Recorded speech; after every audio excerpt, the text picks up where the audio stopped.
आज 10वीचा निकाल लागलेला आहे.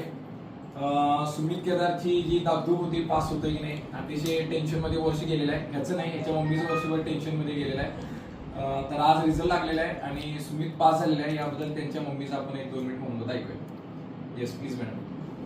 सर्वात प्रथम मी सर्व बारस्कर अकॅडमीचं मी धन्यवाद करते. इथे जे काही सर टीचर्स लोक आहेत त्या सर्वांचं मी खूप मनापासून आभार मानते की माझ्या पोरावरती त्यांनी फार चांगले एफर्ट्स घेऊन त्याला पास केलंय. मला खरंच धाकधूक होती की माझा मुलगा पास होईल का नाही.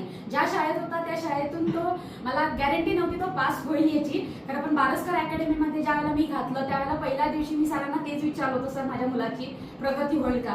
सरांनी तेच सांगितलं होतं. पहिल्या दिवशी पण तेच सांगत होते आणि शेवटच्या दिवसापर्यंत ते सांगत होते तुमचा मुलगा पास होतोय. आणि देवदयेनं या सर्वांच्या सर्व सर टीचरांच्या आशीर्वादानं माझा मुलगा पास झालेला आहे. त्यामुळे थँक्यू बारस्कर अकॅडमीसाठी सगळ्या सर टीचरांसाठी आणि माझ्या मुलासाठी पण त्यांना पण थोडेफार एफर्ट्स घेतले.